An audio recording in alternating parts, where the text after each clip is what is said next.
Au fin fond de l'univers, à des années et des années... Ah, je le dis souvent, mais voilà, encore un générique de malade avec Capitaine Flamme. Alors le générique original était bon, hein, même très bon, mais celui-ci c'est vraiment l'un de mes préférés que je suis capable d'écouter en boucle. Salut tout le monde et bienvenue pour cette nouvelle rétrospective dédiée, vous l'avez compris, à un mythe de la télé de notre enfance, Capitaine Flamme. La rétro est divisée en 3 voyages, simples à retenir. Le premier est dédié aux origines et à la création du dessin animé. Au cours du deuxième voyage, j'approfondirai le dessin animé avec un résumé des histoires. Et enfin, lors du dernier voyage, je m'intéresserai à l'arrivée de Capitaine Flamme en France, dans d'autres pays aussi, et également à diverses autres choses comme la BD et les produits dérivés.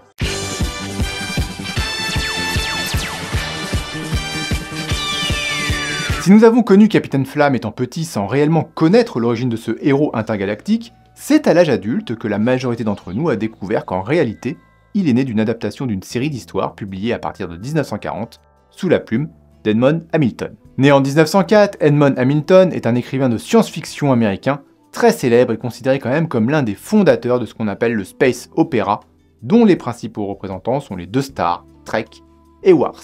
Mais Captain Flamme en est un aussi. Enfin, Captain Futur.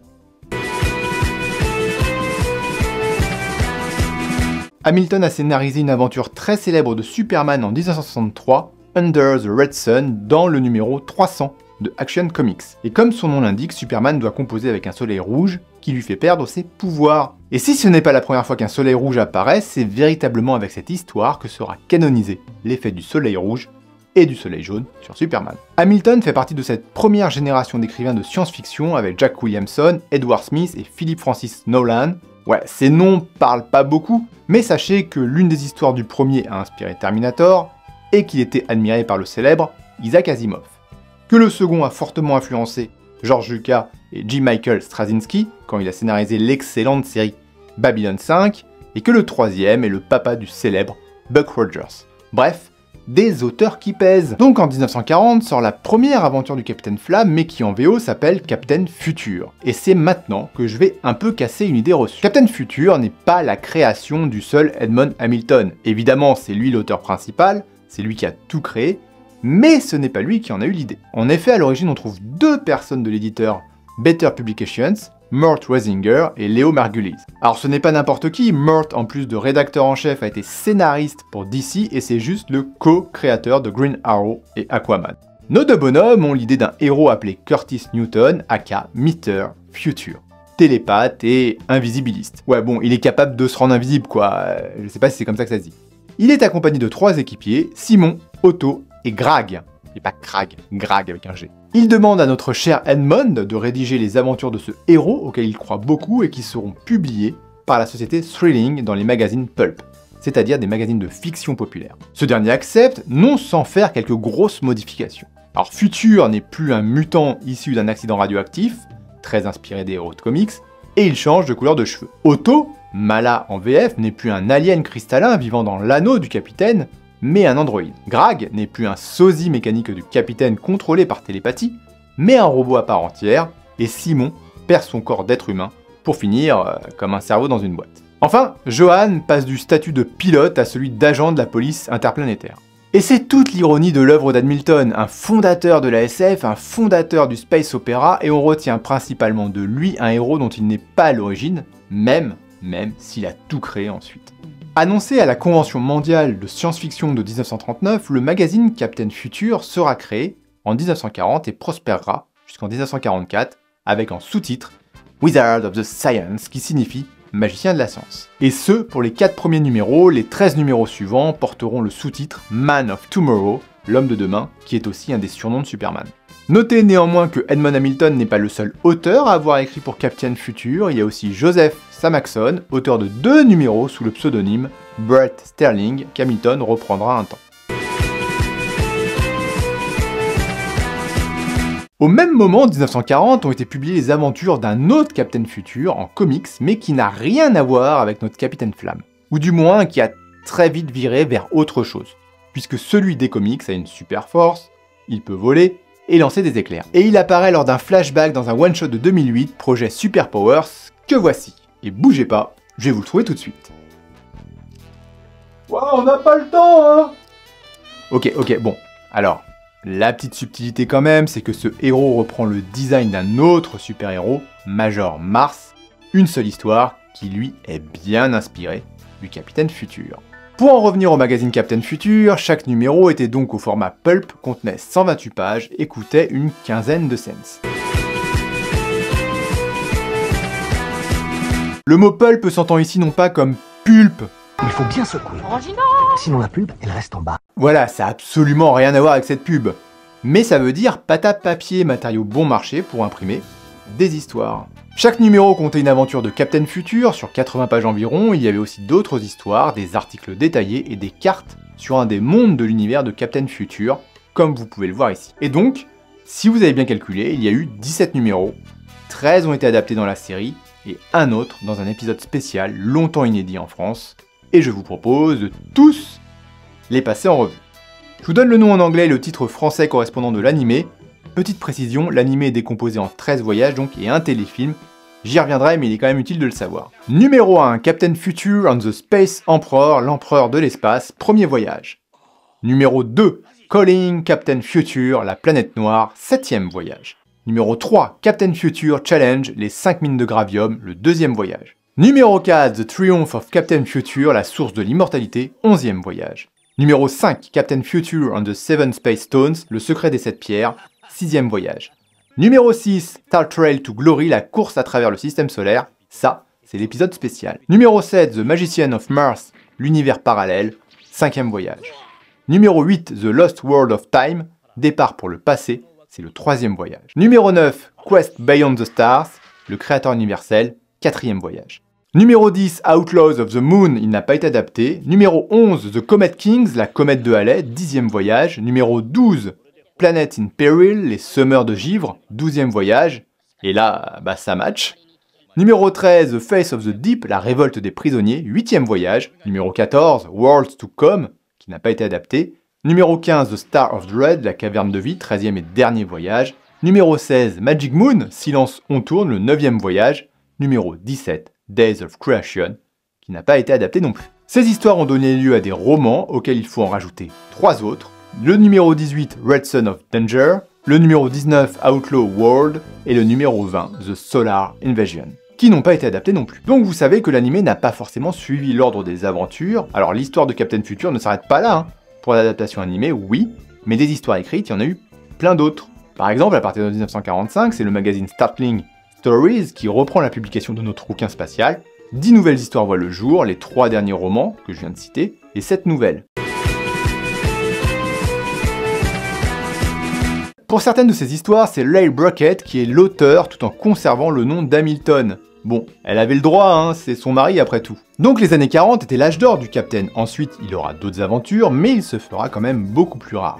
Vers la fin du siècle précédent, un nouvel auteur, Alan Steele, avec la permission des héritiers Hamilton, va prendre la relève. Cela commence timidement avec une nouvelle, La mort du Captain Future, sortie en 1995 et qui a obtenu le prix Hugo de la meilleure nouvelle ainsi que le prix Seiyun de la meilleure nouvelle étrangère au Japon. Et même finaliste du prix Nebula, et ça, c'est pas rien. Et puis dans les années 2000, il se lance dans les nouvelles aventures du Captain Future. On retrouve nos héros dans le roman Avengers of the Moon, nommé pour le prix Seiyun 2021. C'est un reboot qui remodèle un peu les origines de nos héros. D'autres histoires ont suivi, publiées dans le magazine Amazing Stories, Captain Future in Love, The Guns of Pluto, 1500 Light Years from Home, The Horror of Jupiter et Lost Apollo. Mais c'est bien la première série de 17 nouvelles qui nous intéresse puisque c'est elle qui fait l'objet de l'adaptation de l'animé que l'on connaît. Je m'arrête donc ici, mais si vous voulez en savoir plus, je vous invite à aller voir ce que j'estime être le meilleur site du web sur le sujet, captainflamme.free.fr. C'est une mine d'informations avec des scans, des images d'époque, des infos très rares que l'on voit assez peu et extrêmement bien documentées. Sur ce, place à l'animé.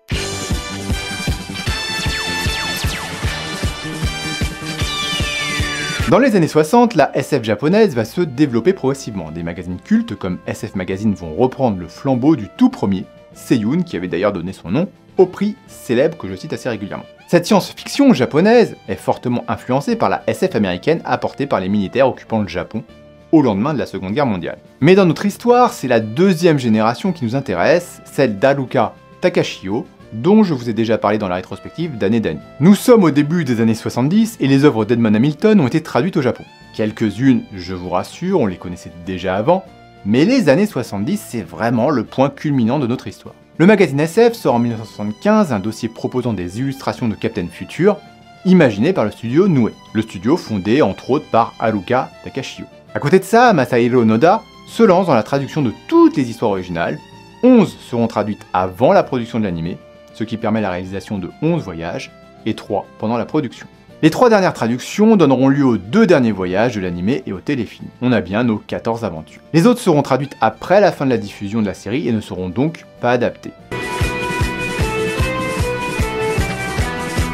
En 1970, Go Nagai publia dans SF Magazine une parodie de Captain Future appelée Captain Past, Past pour passé évidemment. C'est durant cette période que la SF est en plein boom et le succès interplanétaire de Star Wars sorti en 1977, l'année du décès d'Edmond Hamilton, va fortement influencer les générations futures et bien sûr la production audiovisuelle. Hamilton écrivit en 1949 et 1967 2 romans qui inspirèrent George Lucas pour sa célèbre saga, The Star Kings et Return to the Stars. D'ailleurs, la légende raconte que lors d'une interview en 1977, Lucas avait lui-même dit qu'il avait été influencé par Hamilton. Et d'aucuns pensent que cette déclaration a déclenché la suite des événements liés à l'adaptation en dessin animé de Captain Flamme. Car avec tout ça, il n'en fallait pas plus pour que Toei Animation s'empare du sujet en 1977 pour en produire une adaptation animée qui est plutôt fidèle au roman d'origine quand bien même 30 ans les séparent. Alors je dis Toei, mais en réalité la chaîne NHK est aussi productrice de l'œuvre et a une influence très importante dans la réalisation de l'anime.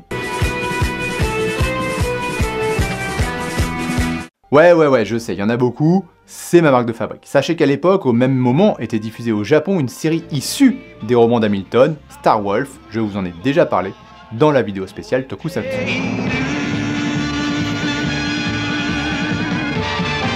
Donc la production confie la scénarisation à Tsuji Masaki, une référence de l'animation puisqu'on le retrouve sur Astro Boy, Le Roi Léo, Devilman ou encore Cutie Honey.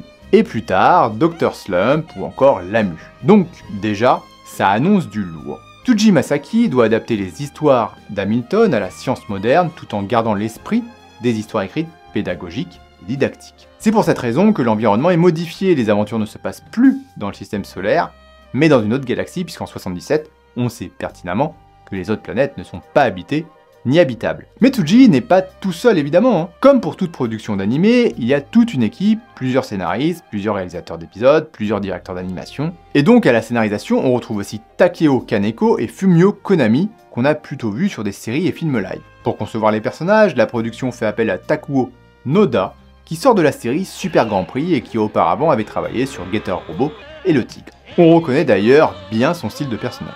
Il avouera que son Captain Future s'inspire fortement de l'acteur américain Robert Redford.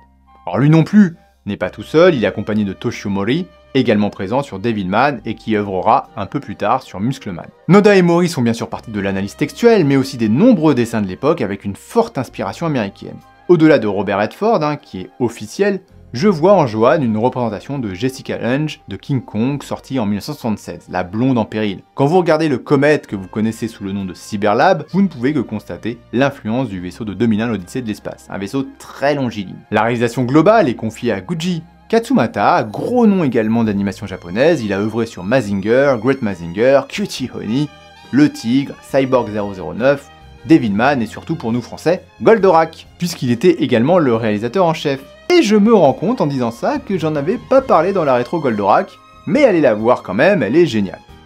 Bon, après ça, il a fait du lourd aussi, Dr Slump, Wingman, Senseiya, il y en a vraiment beaucoup trop. Comme d'habitude, pour tenir le rythme de production, les épisodes verront défiler d'autres grands noms à la direction artistique ou à l'animation, comme Kozo Morishita, vu sur Goldorak et plus tard sur Dragon Ball et Senseiya. Alors je ne vais pas tous vous les faire car il y en a quand même pas mal et je veux garder un petit peu de place pour la bande originale qui nous vient de Yuji Ono. Alors avant Captain Future, Yuji avait travaillé sur Lupin 3, que vous connaissez sous le nom de Edgar, et après on le retrouvera sur l'énormissime BO de Cobra. même s'il n'est pas tout seul. Je vous renvoie d'ailleurs à ma rétro Cobra. La BO de Captain Flamme, si elle ne fait pas partie de mon top 5, reste magnifique, à l'écoute, le rythme et les instruments utilisés rappellent le style de la deuxième saison de Lupin 3. On a une ambiance très western cosmique, très jazz mais aussi disco. Il y a un petit côté lounge détente sur certaines, parfaitement adapté à l'animé.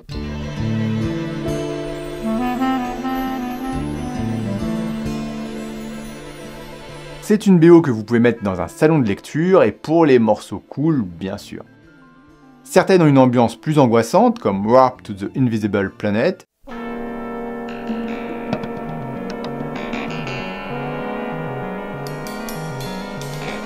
Allez, je ne résiste pas pour vous faire mon petit top 3. En numéro 3, Drifting in Space, qui est la musique récapitulative en début des épisodes. Elle donne direct le ton de ce qui va suivre, elle vaut la peine d'être écoutée en entier pour goûter à toutes ses subtilités.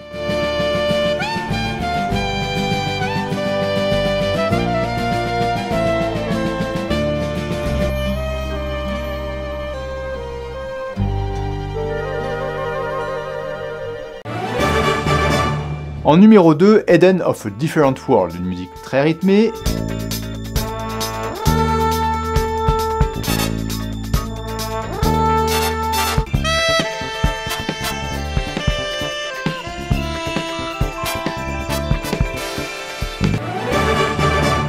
Et enfin en numéro 1, My Lovely Comet, qui a un milieu de morceaux ultra célèbre.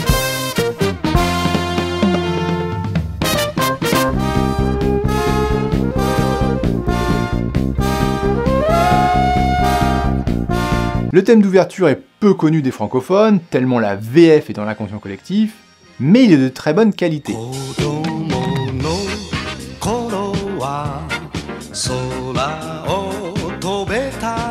Les paroles sont écrites par Keisuke Yamakawa, qui est à l'origine également de beaucoup de paroles de générique dans le domaine des Super Sentai et des Metal Hero. C'est lui qui a écrit par exemple les paroles de Gavan.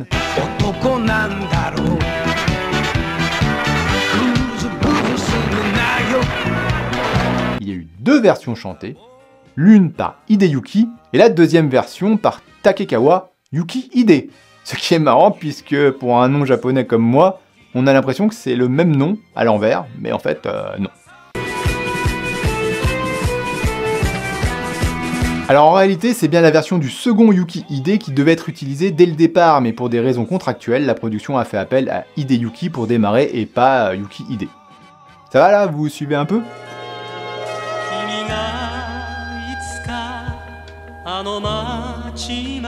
Quant à l'ending, il est chanté par Peekaboo, qui veut dire coucou en français, et ça vous fait une belle jambe de le savoir. Pour finir sur l'équipe, cela ne vous parlera peut-être pas, mais les comédiens de doublage, les seiyuu, sont aussi de haut niveau. Par exemple, Captain Future est doublé par Taishiro Hirokawa, au style inimitable fait de jeux de mots improvisés. Et il a quand même doublé Jean-Claude Brialy, hein. Une légende. Plus sérieusement, à l'époque, c'était la voix japonaise de Robert Redford.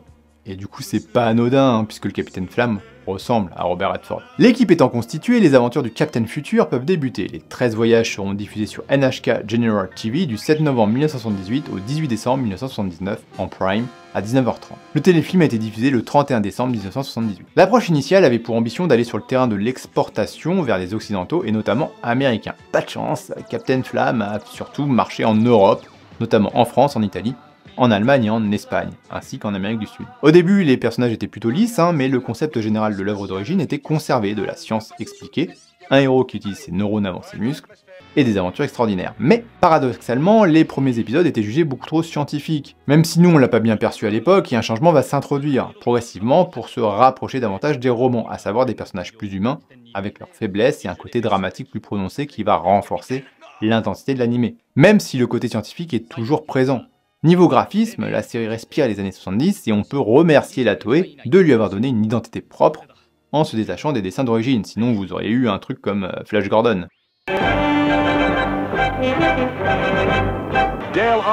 Très daté. Le costume du capitaine est superbement bien réalisé et son anneau d'identification laisse place à une superbe montre à pile atomique qui n'existait pas dans les romans d'origine puisque l'on se situait avant le drame d'Hiroshima. Oh pardon, Capitaine Flamme, vous pouvez entrer. Merci. En civil, on retrouve clairement le style des années 70, grand col et couleurs hideuses et les fameux favoris. L'animation a un peu vieilli, mais elle reste dans les standards de l'époque. On a un beau dessin animé avec des séquences répétitives. Certes, pour faire des économies, souvenez-vous le principe de l'animation limitée, mais les backgrounds sont vraiment très travaillés, voire magnifiques. Il y a du talent. Niveau psychologie des personnages, on garde évidemment l'idéalisme du capitaine, combattre le mal, ce qui a une conséquence sur sa relation avec Johan. Il ne peut avoir de relation amoureuse tant qu'il n'aura pas rempli sa mission. Ouais, bah avec tout ce qui se passe sur Terre là en ce moment, il est pas prêt de niquer. Mais bon, c'est pour ça que dans les romans et dans l'animé, il y a Ken qui va permettre de créer une sorte de simili-famille. Alors il était prévu à une époque de réaliser un film Captain Future par Christian Alvart, un réalisateur allemand fan de l'animé. Mais finalement, il a rejoint Cobra dans le cimetière des grands projets avortés.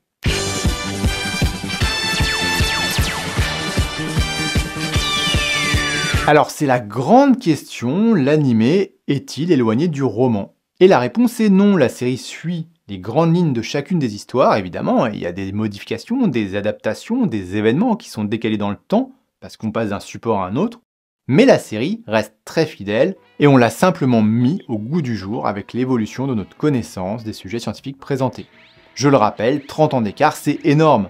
Par ailleurs, les auteurs sont allés jusqu'à reprendre les illustrations de l'époque pour les insérer dans l'animé, les adapter, comme vous pouvez le voir. Donc pour finir cette première partie, je vais vous donner quelques éléments de comparaison entre le roman et l'animé. Je ne serai pas exhaustif, vous pensez bien que je n'ai pas lu tous les romans, j'en ai trouvé quelques-uns, je les ai parcourus en mode lecture rapide et j'ai ensuite été glaner quelques infos sur internet. Le premier changement de taille, c'est le déplacement géographique de l'histoire. À l'origine, donc, tout se passe dans le système solaire. Captain Future est même le premier homme à aller au-delà de ce système solaire. Dans l'animé, tout se passe hors du système. Enfin, principalement, il y a des histoires aussi dans le système solaire. Et forcément, les noms de planètes sont modifiés. Jupiter, par exemple, devient Megara. Je détaillerai tout cela dans la seconde partie. Il y a plusieurs types d'écarts par rapport aux histoires d'origine, les changements de caractéristiques des personnages. Par exemple, Simon ne vole pas au début dans les romans, on le transporte, ce qui est d'ailleurs pas très pratique. Il est posé là, sur un coin de table. Il y a aussi des changements techniques, je parle pas des costumes évidemment, question d'époque, mais je vous l'ai déjà dit pour l'anneau d'identification du capitaine, remplacé par la montre. Pour faire appel à lui, le gouvernement terrien utilise des spots géants un peu comme Batman, sauf que c'est à l'échelle planétaire. C'est plus classe, mais terrible pour la sobriété énergétique. Ouais, et avec tous les mouvements environnementaux d'aujourd'hui, ce serait plus possible. Du coup, dans l'animé, un simple appel suffit. Le Cyberlab n'est plus une sorte de larme, c'est vraiment un vaisseau très long, très fin. Petit détail technique que j'aime beaucoup, dans le 3e épisode, il utilise une ceinture d'invisibilité pour sauver Johan, et cela ne dure que 3 minutes. Dans le roman, l'effet dure plus longtemps, 10 minutes, car il devient aveugle pendant ce temps-là. Du coup, personne ne le voit, et lui, il voit personne. Et c'est expliqué pourquoi dans le roman, je vous cite le passage. Le capitaine Future, en devenant doucement invisible, voyait des ténèbres l'engloutir. À cause de la lumière réfractée autour de lui, il était maintenant dans l'obscurité totale. Il ne pouvait rien voir du tout, puisque aucune lumière ne pouvait atteindre ses yeux. Il savait indubitablement qu'il était devenu complètement invisible. Alors il y a aussi des changements esthétiques, notamment de certains peuples. La prison dans le second voyage est beaucoup plus spectaculaire que dans le roman par exemple. Dans Le Magicien de Mars, la planète invisible est vraiment invisible, alors que dans l'animé il y a une sorte de voile laiteux. Ce qui se comprend par le changement de médium de diffusion, comme je vous l'ai dit, au moins c'est visible. Il y a aussi un renforcement de quelques personnages, Johan et Ken par exemple sont plus importants dans la série que dans les romans. D'ailleurs ce dernier n'apparaît pas dès le premier roman, mais bien plus tard. En route, partons pour des nefs. Et Johan n'est pas une cruche à sauver constamment, c'est juste une cruche, qu'on doit sauver de temps en temps. Bah oui, on la voit pas beaucoup dans le roman, donc on n'a pas besoin de la sauver. Par exemple, dans les mines de Gravium, Johan est menacé de voir son âme transplantée pour devenir une créature aquatique. C'est un ajout qui n'existe pas dans le roman. Bon, elle a quand même ses moments à elle, par exemple, dans l'animé, c'est elle qui apporte des armes au Capitaine Flamme lors du 10e voyage, pour l'aider, ce qu'elle ne fait absolument pas dans les romans. Et plus généralement, Flamme et Johan ont davantage d'interactions dans l'animé. Et qu'est-ce qui ne va pas? Oh, rien du tout. Pourtant, j'aurais égoïstement voulu que l'on ne puisse pas retrouver notre état physique naturel et... Alors, nous aurions pu vivre tous les deux sur la comète pour l'éternité. Johan. Oh, excusez-moi d'avoir dit ça. Un jour, nous trouverons un endroit pour nous deux, où vous et moi, nous vivrons ensemble. Où est Curtis? Puis il y a certaines scènes qui ont été déplacées à d'autres moments de l'intrigue, voire même dans une autre histoire. l'exemple de Ken. Je m'appelle Ken Scott, je veux faire partie de votre équipe. D'autres ont été carrément supprimés, ou ajoutés pour renforcer l'intensité dramatique. Tout cela ne change pas l'intrigue globale, ni l'esprit du roman initial. C'est plutôt les intrigues secondaires, le déroulé qui peut changer car telle ou telle action est menée par un autre personnage. Et comme je le disais, on sent vraiment le respect du matériau d'origine, que cela soit sur la reprise iconographique ou quelques petits détails.